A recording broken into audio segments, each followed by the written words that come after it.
GDA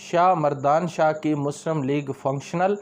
نوابزادہ نصر اللہ خان کی Pakistan democratic party اور اصغر خان کی تحریک استقلال شامل تھیں۔ جیسے آج ہر طرح کی سوچ رکھنے والی مرکز پسند، وطن پسند، قوم پرست، جمہوریت پسند اور مذہبی جماعتیں اپنی تمام نظریاتی تفریق کے باوجود ایک نقطے یعنی عمران خان کی مخالفت میں ایک جھنڈے تلے جمع ہیں، بالکل اسی طرح پی این اے کی تشکیل بھی صرف اور صرف ذوالفقار علی بھٹو کے خلاف ہوئی تھی، اور سب جماعتیں ایک ہی نقطے پر متحد دکھائی دیتی تھی کہ جس قیمت پر بھی ہو ذوالفقار علی بھٹو کو اقتدار سے نکال دیا جائے۔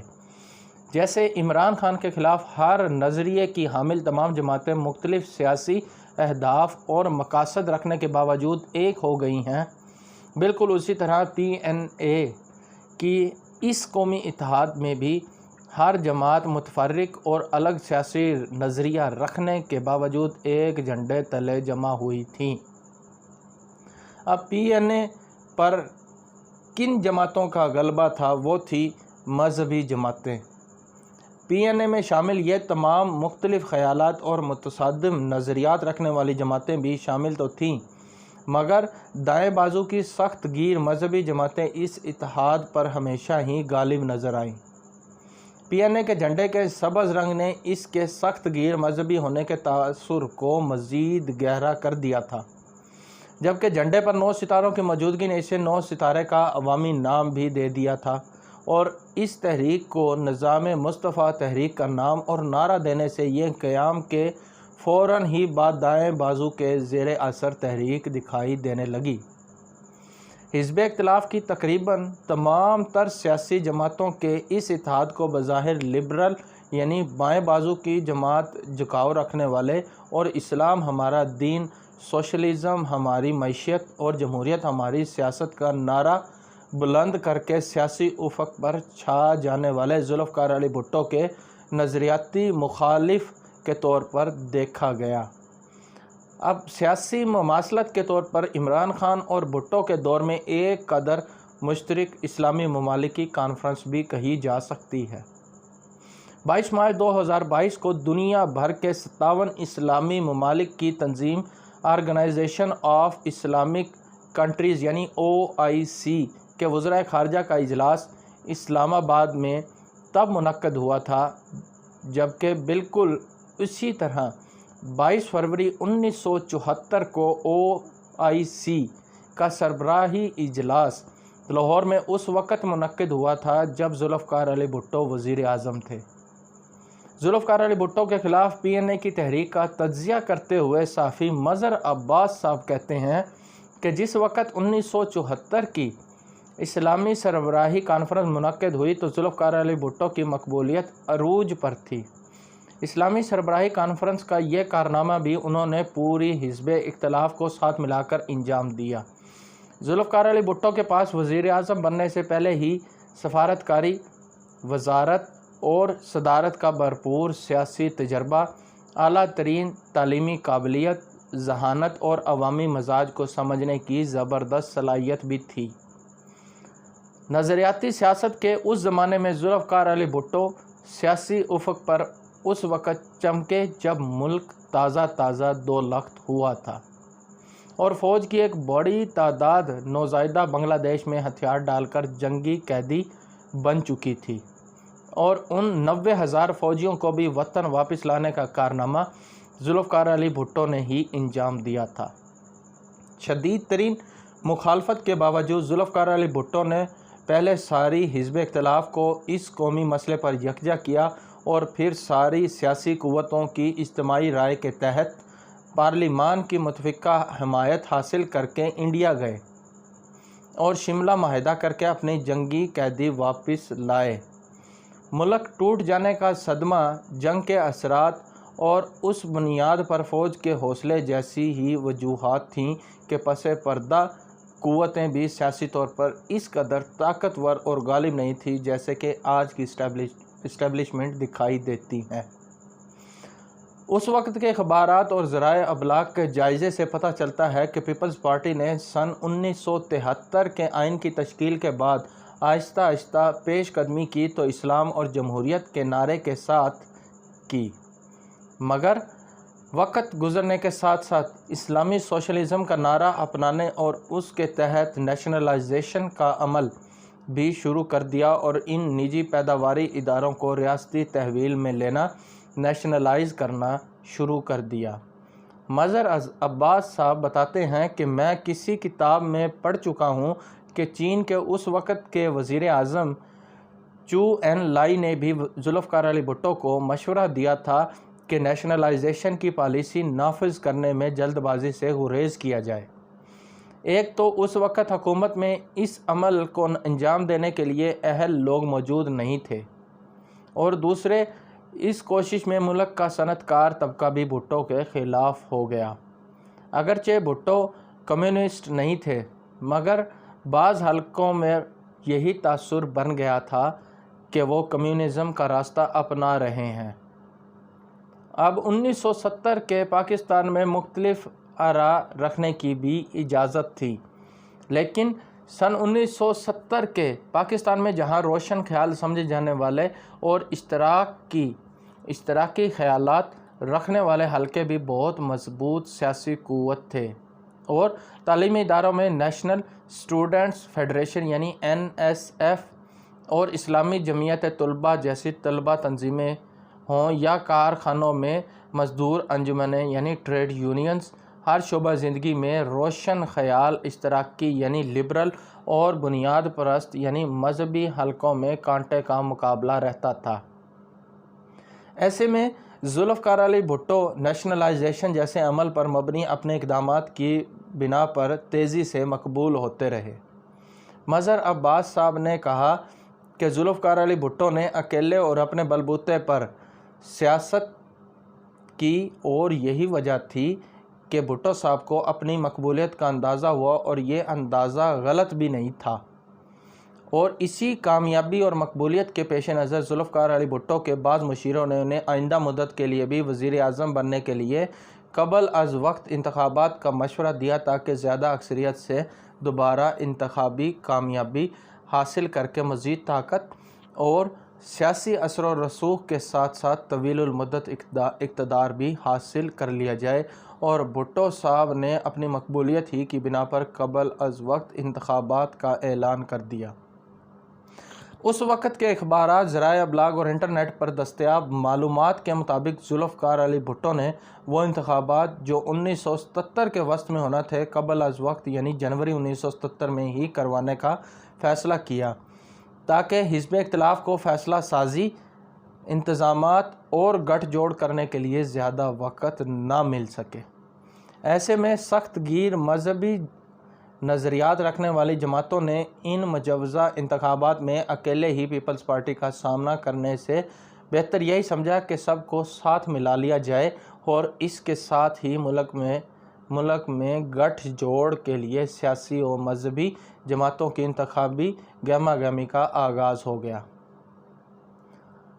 چھوٹی بڑی ان کم و بیش 9 مختلف سیاسی جماعتوں نے ذوالفقار علی بھٹو اور ان کی پیپلز پارٹی کی مقبولیت کا مقابلہ کرنے کے لیے ایک بڑے حکومت مخالف سیاسی اتحاد یعنی PNA میں ہی شمولیت کو فوقیت دی، اور ان سب جماعتوں نے ایک ہی جھنڈے تلے متحد ہو جانے کو غنیمت جانا اور حل کے انتخابی نشان اور PNA کی سبز پرچم تلے جمع ہو گئیں، اور یہ بکھری ہوئی حزب اختلاف پوری قوت یکجا کر کے ذوالفقار علی بھٹو کے سامنے کھڑی ہو گئی۔ مظہر عباس صاحب کہتے ہیں کہ جمعیت علماء اسلام یعنی JUI کے سینئر رہنماؤں میں شامل قاری شیر افضل نے ایک بار مجھے یعنی مظہر عباس صاحب کو بتایا کہ جب 1977 میں PNA کی تحریک منظم ہونے لگی تو JUI کی قیادت میں اختلاف پیدا ہوا۔ JUI کے بہت سے سخت گیر رہنماؤں کا موقف تھا کہ احمدیوں کو آئینی طور پر غیر مسلم قرار دلوانے والے ذوالفقار علی بھٹو کے خلاف نظام مصطفیٰ تحریک نہیں چلائی جا سکتی۔ ان رہنماؤں کا خیال تھا کہ بھٹو نے تو یہ معاملہ کر کے عالم اسلام کی ایسی خدمت انجام دی ہے جو پہلے کبھی نہیں دی گئی تھی۔ بھٹو کے خلاف تحریک کی بنیاد کچھ بھی ہو سکتی ہے مگر نفاذ نظام مصطفیٰ نہیں ہو سکتی۔ بعض سخت گیر رہنماؤں نے تو مفتی محمود سے یہ تک کہہ دیا کہ اگر تم لوگوں کی بخشش نہیں ہوئی تو اسی وجہ سے نہیں ہوگی کہ تم ذوالفقار علی بھٹو کے خلاف نظام مصطفیٰ تحریک چلانا چاہتے ہو۔ اب عمران خان کی طرح بھٹو کے خلاف بھی مہنگائی کی آوازیں اٹھا کرتی تھیں، لیکن پھر بھی تحریک چلائی گئی، اور آج ہی کی طرح عمران خان کی حکومت کے خلاف مہنگائی، غربت، بے روزگاری جیسے مسائل کو اجاگر کر کے حکومت مخالف سیاسی فضا قائم کی گئی۔ سن 1970 کی قیمتوں پر واپس ایک مقبول سیاسی نعرہ بن گیا، لیکن نفاذ شریعت کا نعرہ سب بیانیوں پر چھاتا چلا گیا۔ نظام مصطفیٰ اور شرعی قوانین کا نفاذ جیسے نعرے گلی گلی سنائی دینے لگے۔ مقبولیت کے پیش نظر حزب اختلاف کے اتحاد یعنی PNA نے نظام مصطفیٰ اور قوانین شریعت کے نفاذ کے نعروں کو ہی انتخابی ماحول کی بنیاد بنا لیا۔ مظہر عباس صاحب بتاتے ہیں کہ پھر جب تحریک چلی تو آج ہی کی طرح حکومت اور حزب اختلاف دونوں نے جلسوں، جلوسوں اور مظاہروں سے زبردست سیاسی فضا بنا دی، اور یہ سیاسی گہما گہمی ملک بھر کے شہری علاقوں میں زیادہ مؤثر رہی۔ 2 جلوس شارع فیصل یعنی کراچی پر بھی نکالے گئے، ایک اصغر خان نے نکالا تو ایک ذوالفقار علی بھٹو نے۔ ہم نے بطور طالب علم دونوں دیکھے، یہ مظہر عباس صاحب بتا رہے ہیں۔ دونوں میں زبردست حاضری تھی۔ وہی اصغر خان جو ذوالفقار علی بھٹو کے لیے سن 1960 کے اواخر میں گرفتاری دے چکے تھے، انہوں نے ہی بھٹو کے خلاف جگہ جگہ جلسے کیے اور جلوس نکالے، اور ذوالفقار علی بھٹو کا آخری جلسہ ککری گراؤنڈ پر ہوا تھا جو رات کے 4 بجے تک چلا۔ کئی کتابوں اور پس پردہ گفتگو میں اس وقت کے حالات کا تجزیہ کرنے والے کئی دانشوروں، تجزیہ نگاروں اور اس وقت کے اخبارات کے مطابق PNA نے بلا شبہ جلسے، جلوس وغیرہ تو بہت زبردست کیے اور شہری علاقوں میں عوامی اجتماعات بھی بہت زبردست ہوئے، مگر یہ اتحاد ذوالفقار علی بھٹو جیسا عروج یا انتخابی کامیابی حاصل نہیں کر سکا۔ اس وقت کے اخبارات اور ذرائع ابلاغ کے مطابق ذوالفقار علی بھٹو کی پیپلز پارٹی 216 میں سے 155 پر فاتح رہی، جبکہ PNA کو محض 36 نشستوں پر کامیابی حاصل ہو سکی۔ ان اخبارات اور ذرائع ابلاغ کے مطابق جب پیپلز پارٹی کو یہ زبردست انتخابی کامیابی حاصل ہوئی تو PNA نے انتخابات میں دھاندلی کا بیانیہ اپنا لیا اور اپنی غیر متاثر کن انتخابی کارکردگی کو دھاندلی کا نتیجہ قرار دیا، اور ذوالفقار علی بھٹو کو ہی اس دھاندلی کے لیے مورد الزام بھی ٹھہرا دیا۔ حکومت کے خلاف اس الزام تراشی کی فضا میں ہی ملک بھر کے شہری علاقوں میں زبردست احتجاج، جلسے، جلوسوں اور پرتشدد ہو جانے والے سیاسی مظاہروں کا سلسلہ شروع ہو گیا جو آہستہ آہستہ پھیلتا چلا گیا۔ اخبارات کے مطابق اپنے مشیروں کے مشورے پر ذوالفقار علی بھٹو نے PNA سے مذاکرات کا آغاز کیا، اور ممکن تھا کہ کسی نتیجے پر پہنچ جاتے کہ اچانک PNA نے صرف ایک نعرہ اپنا لیا کہ ذوالفقار علی بھٹو اقتدار سے الگ ہو جائیں، مگر ذوالفقار علی بھٹو کے قابل اعتماد و دیرینہ ساتھی ڈاکٹر مبشر حسن کی مداخلت، تجربہ کاری اور مذاکرات کی زبردست صلاحیت کی وجہ سے جون 1977 میں بالآخر ذوالفقار علی بھٹو اور PNA کے مذاکرات ایک بہتر سیاسی حل کے لیے ساتھ چلنے کی اس نہج پر پہنچ گئے کہ دونوں کسی سمجھوتے پر دستخط کر سکیں۔ مظہر عباس صاحب کہتے ہیں کہ سیاسی جماعتوں میں دونوں جانب کچھ عناصر تھے جو جمہوری رویہ رکھتے تھے، تو اس لیے سمجھوتے کی فضا بھی پیدا ہوئی۔ اخبارات کے مطابق سمجھوتے پر دستخط کے لیے 5 جولائی 1977 کی تاریخ بھی مقرر کر لی گئی کہ مذاکراتی ٹیم کی ولولہ انگیزی کے باوجود PNA کے بعض رہنماؤں نے اچانک مذاکرات اور سمجھوتے پر اپنے تحفظات کا اظہار شروع کر دیا، اور یہی وہ موقع تھا جب ذوالفقار علی بھٹو نے بدنام زمانہ فیڈرل سیکیورٹی فورس یعنی FSF اور نیم فوجی ادارے رینجرز کی مدد سے سیاسی مخالفین کو طاقت سے کچلنے کا فیصلہ کیا۔ اب مظہر عباس صاحب کہتے ہیں کہ ذوالفقار علی بھٹو نے یہی بنیادی غلطی کی کہ اپنے سیاسی مخالفین کو ریاستی طاقت سے دبانا چاہا۔ اس حقیقت کا ادراک کیے بغیر کہ آنے والے دنوں میں ریاستی طاقت کا ہتھیار خود ان کے اپنے خلاف بھی ہو سکتا ہے، ورنہ اس وقت ایسی صورتحال تھی کہ وہ خاص طور پر بائیں بازو کی حزب اختلاف کی جماعت یعنی نیشنل عوامی پارٹی جیسی جماعت کو ساتھ ملا کر آسانی کے ساتھ معاملات نپٹا سکتے تھے، لیکن غلطیاں ہوتی رہی۔ مثلا لاڑکانہ سے انتخاب کے وقت جماعت اسلامی کے رہنما مولانا جان محمد عباس بھٹو کے خلاف انتخابی امیدوار تھے، مگر شاہ سے زیادہ شاہ کے وفاداروں کی مبینہ مداخلت سے جان محمد عباس کو غائب کروا کر ذوالفقار علی بھٹو کو انتخابات میں بلا مقابلہ منتخب کروانے جیسی بھیانک غلطیاں بھی سرزد ہوئیں۔ مظہر عباس صاحب نے کہا کہ بہت سے لوگ تو یہ بھی کہتے ہیں کہ کئی سینئر فوجی جنرلز کو نظر انداز کرتے ہوئے جنرل ضیاء الحق کی بطور chief of the army staff تعیناتی بھی ذوالفقار علی بھٹو کے زوال کی ایک اہم وجہ تھی، اور اسی غلطی نے در حقیقت فیصلہ کن کردار ادا کیا۔ مظہر عباس صاحب نے کہا کہ مگر جنرل ضیاء کو فوج کا سربراہ بنانے کی بھی ایک داستان ہے۔ کچھ عرصے قبل مجھ سے ذوالفقار علی بھٹو دور میں سندھ کے صوبائی وزیر خزانہ اور بعد میں گورنر سندھ رہنے والے کمال اظفر نے دعویٰ کیا، وہ خود اس موقع پر موجود تھے جب اردن کے شاہ حسین کی فون کال ذوالفقار علی بھٹو کو آئی، جس میں فرمائش کی گئی تھی کہ جنرل ضیاء الحق کو ہی آرمی چیف مقرر کیا جائے، غالباً اس لیے کہ جنرل ضیاء اپنے فوجی کیریئر کے دوران عرب ممالک میں خدمات انجام دے چکے تھے، اور شاہ حسین کے کہنے پر ہی بھٹو صاحب نے جنرل ضیاء کو آرمی چیف مقرر کیا۔ لیکن پیپلز پارٹی کی مرکزی کور کمیٹی کے رکن اور سینیٹر تاج حیدر سمجھتے ہیں کہ ذوالفقار علی بھٹو کے خلاف یہ سیاسی محاذ آرائی نہ تو محض فوجی اسٹیبلشمنٹ کا فیصلہ تھی اور نہ ہی محض مقامی نوعیت کی کارروائی۔ تاج حیدر نے کہا کہ ہماری سیاست میں دو قوتیں ہیں، ایک اسٹیبلشمنٹ ہے اور دوسرے پاکستان کے عوام۔ ڈالر سستا ہوا تھا نہ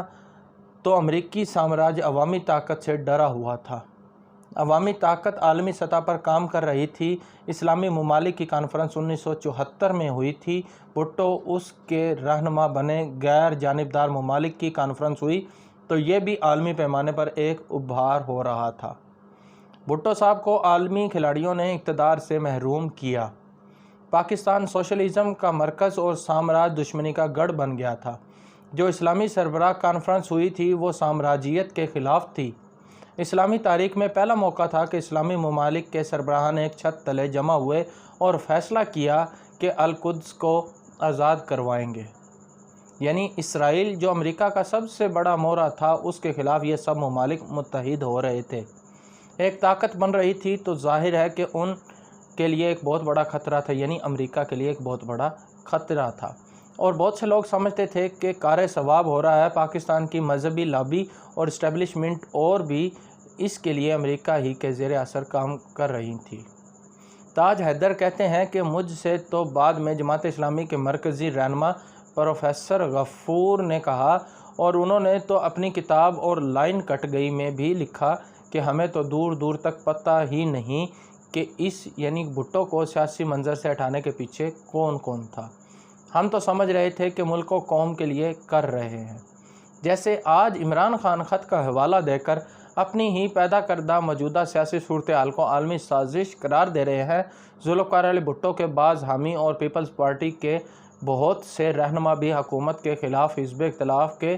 مجتمع ہو جانے کو محض اندرونی معاملہ نہیں سمجھتے۔ جیسے اب عمران خان مغربی طاقت کو اپنے اقتدار کے خلاف سازش کا ذمہ دار ہونے کا مورد الزام ٹھہرا رہے ہیں، بالکل ویسے ہی پیپلز پارٹی نے بھی جنرل ضیاء کی قیادت میں ذوالفقار علی بھٹو کے خلاف ہونے والی فوجی بغاوت اور بھٹو کی معزولی کا ذمہ دار امریکہ کو قرار دیا تھا۔ اس دور میں شائع ہونے والے بیانات کا جائزہ لیا جائے تو پتہ چلتا ہے کہ خود ذوالفقار علی بھٹو نے بھی کسی کا نام لیے بغیر ہی کہنا شروع کر دیا تھا کہ غیر ملکی طاقتیں انہیں اقتدار سے باہر کرنے کا منصوبہ بنا رہی ہیں۔ سن 2005 میں شائع ہونے والی کتاب Pakistan and the emergency of Islamic militancy in Afghanistan, Pakistan Afghanistan میں اسلامی شدت پسندی کا ظہور کے مصنف رضوان حسین کے مطابق پیپلز پارٹی نے یہی موقف اپنایا کہ اس فوجی بغاوت کو امریکی آشیرواد حاصل تھی۔ سن 2000 میں شائع ہونے والی حیدر خان نظامانی کی کتاب the roots of rhetoric politics of nuclear weapons in India and Pakistan اور رضوان حسین کی کتاب Pakistan and the emergency of Islamic militancy in Afghanistan کے مطابق کئی پاکستانی دانشور اور محققین و سیاستدان اس معاملے میں بھٹو کے ہم آواز تھے کہ انہیں اقتدار سے محروم کرنے میں غیر ملکی طاقتوں، اگرچہ بھٹو نے بھی عمران خان کی طرح کسی کا نام نہیں لیا تھا، یعنی امریکہ کا کلیدی کردار ہے۔ جیسے آج بھی امریکہ نے عمران خان کے خلاف سیاسی محاذ آرائی یا عدم اعتماد سے لا تعلقی کا اظہار باقاعدہ اپنے ترجمان نیڈ پرائس کے ذریعے کیا ہے، بالکل ایسے ہی اس وقت بھی امریکہ نے ذوالفقار علی بھٹو کی اقتدار سے معزولی میں اپنے کسی بھی کردار کی کھل کر نفی کی تھی اور اس معاملے میں کسی بھی طرح کے ملوث ہونے سے واضح طور پر انکار کر دیا تھا۔ سن 2005 میں شائع ہونے والی حسین حقانی کی کتاب Pakistan between mosque and military میں اشارہ کیا گیا ہے کہ سابق امریکی اٹارنی جنرل رمزی کلارک سے بھی جنرل ضیاء کی اس فوجی بغاوت کی معلومات یا منظوری سے متعلق سوال کیا جا چکا ہے۔ پاکستان کے انگریزی اخبار ڈان نے بھی 10 مئی 1998 کو اپنے نمائندے ناصر ملک کے حوالے سے خبر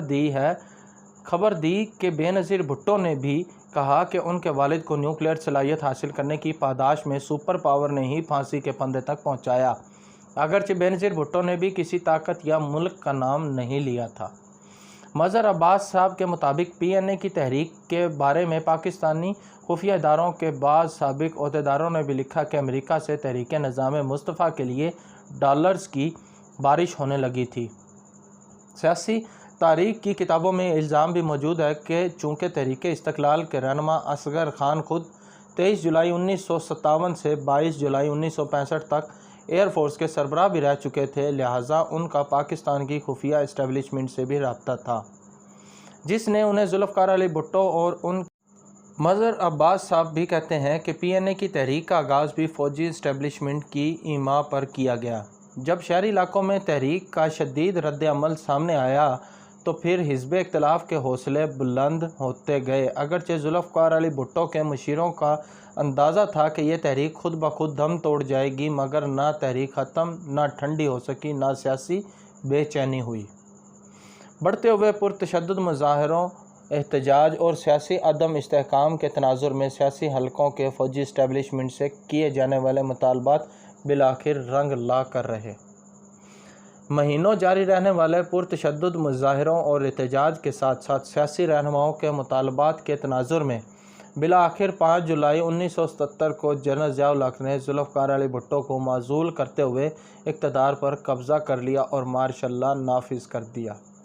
اخبارات کے مطابق 5 جولائی 1977 کو جب پی این اے اور پیپلز پارٹی کے درمیان کسی ممکنہ معاہدے پر دستخط کا امکان تھا، عین اسی رات جنرل ضیاء کی قیادت میں فوج نے ذوالفقار علی بھٹو کا تختہ الٹ دیا۔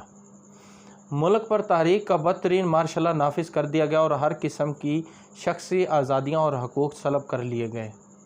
پیپلز پارٹی کے خلاف زبردست کریک ڈاؤن ہوا اور فوجی حکومت نے راتوں رات ذوالفقار علی بھٹو سمیت پیپلز پارٹی کے ہزاروں کارکنوں اور کئی رہنماؤں کو گرفتار بھی کر لیا۔ جیلیں سیاسی کارکنوں سے بھر دی گئیں، سرکاری T V, radio, national press trust کے سرکاری یا پھر نجی ادارت کے تحت شائع ہونے والے اخبارات اور ذرائع ابلاغ سب ہی زبردست پابندیوں اور بدترین سنسرشپ کی زد میں آ گئے۔ شاعر، ادیب، دانشور اور مصنفین کی بھی بڑی تعداد یا تو گرفتار ہوئی یا نظر بند کر دی گئی۔ کئی ایک تو ملک سے باہر ہی چلے گئے تاکہ دوسرے ممالک میں جلا وطنی کی زندگی گزار سکیں یا پھر سیاسی پناہ حاصل کر سکیں۔ تاریخ و سیاست کے معاملات پر کئی سیاسی کتابوں کے مصنفین سب ہی اس بات پر منقسم نظر آتے ہیں کہ فوج نے ایسا سیاسی ابتری کی صورتحال کا فائدہ اٹھاتے ہوئے کیا یا پھر بیرونی اشارے پر ذوالفقار علی بھٹو کی حکومت ختم کی گئی یا پھر دونوں وجوہات سے۔ لیکن 24 جنوری 1978 کو ذوالفقار علی بھٹو کی مخالفت کے لیے قائم ہونے والا حزب اختلاف کا اتحاد یعنی PN نے اپنے مقاصد حاصل کر لینے پر تحلیل ضرور کر دیا گیا۔ ذوالفقار علی بھٹو کا تختہ الٹنے والے جنرل ضیاء کی فوجی حکومت نے وعدہ تو کیا کہ انتخابات 90 روز میں کروائے جائیں گے، مگر جب تک جنرل ضیاء زندہ رہے سیاسی بنیادوں پر انتخابات کبھی نہیں ہو سکے۔ ان کی زندگی میں 8 برس بعد ہوئے بھی تو غیر جماعتی بنیادوں پر۔ مظہر عباس صاحب نے مزید بتایا کہ جنرل ضیاء الحق کو بھی 90 روز کے اندر ہونے والے انتخابات ملتوی کرنے کا مشورہ کسی اور نے نہیں بلکہ دائیں بازو کی مذہبی سوچ رکھنے والوں نے ہی دیا تھا۔ یہ مشورہ میڈیا اور دانشوروں نے دیا تھا کیونکہ سب کو پتہ تھا کہ ذوالفقار علی بھٹو کی مقبولیت واقعی اصلی تھی اور مارشاء اللہ کے بعد بھی اگر انتخابات ہو جاتے تو وہی جیت سکتے تھے۔ مگر دائیں بازو کی جماعت مائل دانشوروں نے، جن میں الطاف حسین قریشی، مجیب الرحمان شامی، مصطفیٰ صادق، مولوی صلاح الدین وغیرہ شامل تھے، ان سب نے جنرل ضیاء کو انتخابات ملتوی کرنے کا مشورہ دیا۔ مجیب الرحمان شامی نے کئی برس بعد مجھ سے یعنی جو مظہر عباس صاحب ہیں ان سے گفتگو میں اس بات کی تصدیق بھی کی کہ ایسا ہی ہوا تھا۔ اس مشورے پر جب جنرل ضیاء الحق نے کہا کہ میں تو وعدہ کر چکا ہوں کہ انتخابات وقت پر ہوں گے، اب انتخابات ملتوی کیے تو رائے عامہ کیا کہے گی، تو پریس اور میڈیا سے تعلق رکھنے والے دائیں بازو کے دانشوروں نے جنرل ضیاء کو تسلی دی کہ رائے عامہ تو پھر ہم بنا دیں گے، مگر بھٹو صاحب انتخابات کے ذریعے سیاست میں واپس آ گئے تو زیادہ بڑا مسئلہ بن جائے گا۔ مظہر عباس صاحب کے مطابق جنرل ضیاء نے انتخابات کو التوا میں ڈال دیا اور پھر وہی ہوا جس کا کئی دہائیاں بعد جسٹس نسیم حسن شاہ نے عدالتی قتل کہہ کر اعتراف بھی کیا۔ طویل مقدمے، عدالتی کارروائیوں، زبردست عوامی احتجاج اور قومی اور عالمی مخالفت اور رہائی کے بین الاقوامی مطالبات کے باوجود جنرل ضیاء الحق کی فوجی حکومت نے 4 اپریل 1979 کو ذوالفقار علی بھٹو کو پھانسی دے دی۔ مظہر عباس صاحب کہتے ہیں کہ بھٹو کی پھانسی سے یہ روایت بھی قائم ہو گئی کہ جو بھی سیاستدان مخصوص علاقے میں قدم رکھے گا یا شجرے ممنوعہ کی جانب مائل ہوگا تو نظام حرکت میں آئے گا، یہاں تک کہ ذوالفقار علی بھٹو کی بیٹی کو بھی سمجھوتا کر کے ہی ایوان اقتدار کے راستہ کھلا ہوا مل سکا۔ ذوالفقار علی بھٹو کے حامی اور ساتھی دعویٰ کرتے ہیں کہ مذہبی انتہا پسند طاقتوں کی سرپرستی تو امریکہ نے اپنے مفادات اور مقاصد کے تحت کی تاکہ چین اور روس کے خلاف حکمت عملی اپنانے میں پاکستان کے اندر رکاوٹ نہ ہو سکے۔ تاج حیدر کہتے ہیں کہ پھر روس کے خلاف مذہبی انتہا پسند طاقتوں کو جو بالکل ہی الگ تھلگ تھیں ان کو مرکزی دھارے میں لایا گیا، مسلح کیا گیا اور ٹیکس فری سہولتیں فراہم کی گئیں۔ سائیکل پر چلنے والے مولوی اور مذہبی پیشوا 8 گاڑیوں کے قافلے میں چلنے لگے، پورے لشکر تیار کیے گئے۔ اسی وجہ سے مشکلات بھی سامنے آئی، ملک میں کلاشنکوف کلچر آ گیا۔ پاکستان پیپلز پارٹی ہمیشہ سے مذہبی انتہا پسندوں کے خلاف رہی۔ عدالتیں آج بھی بے نظیر بھٹو کے قاتلوں کو رہا کر رہی ہیں تو وہ سوچ آج تک باقی ہے۔ پروفیسر غفور صاحب نے مجھے تاج حیدر کو بتایا کہ چیف آف آرمی سٹاف کے یہاں ہونے والے ایک اجلاس میں غلام مصطفیٰ جتوئی صاحب اپنی گاڑی پر پارٹی کا جھنڈا لگا کر چلے گئے تو کسی نے کہا کہ یہ جھنڈا تو ہٹا دیں۔ ایک سوال پر تاج حیدر نے کہا، دیکھیں 2 سیاسی جماعتوں نے چارٹر آف ڈیموکریسی یعنی میثاق جمہوریت پر دستخط کیے تو انہوں نے تیسری جماعت بنا دی، مگر PNA کی تحریک میں نیشنل عوامی پارٹی اور پاکستان ڈیموکریٹک پارٹی یا پھر تحریک استقلال جیسی جمہوری سیاسی جماعتوں کی شمولیت کے سوال پر تاج حیدر نے کہا کہ جب ایسی جماعتوں نے دیکھا کہ بہت بڑا نقصان کر لیا ہے تو پھر یہ جماعتیں MRD کی تحریک میں پیپلز پارٹی کے ساتھ آ کھڑی ہوئیں۔ جب انہوں نے دیکھا کہ جو کچھ ہم نے کیا ہے عوام اس کے خلاف ہیں تو پھر MRD میں ساتھ آئے وہ اور اس ماحول کا مقابلہ پیپلز پارٹی کے ساتھ مل کر کیا۔ میں نے تو ایک دفعہ امریکی سفیر سے پوچھا کہ آپ کو اس پر کیوں فکر نہیں ہے کہ دنیا کے لوگ آپ سے نفرت کرتے ہیں؟ دنیا کے کسی بھی کونے میں چلے جائیں، سڑک پر کسی کو بھی روک لیں یا ان سے گفتگو کر لیں، کہ وہ امریکہ کے خلاف ہی بات کرے گا، جبکہ آپ سب کو امداد بھی دیتے ہیں اور دنیا کے کسی بھی کونے میں چلے جائیں، چین کے بارے میں بات کریں، لوگ ان کی تعریف ہی کرتے ہیں۔ تاج حیدر نے کہا کہ ذوالفقار علی بھٹو کو پھانسی تو چڑھا دیا مگر ملک کے مسائل آج بھی وہیں کے وہیں ہیں۔ تو ناظرین، یہ تھی آج کی ہماری ویڈیو، امید ہے آپ کو پسند آئی ہوگی۔ تھینک یو، اللہ حافظ۔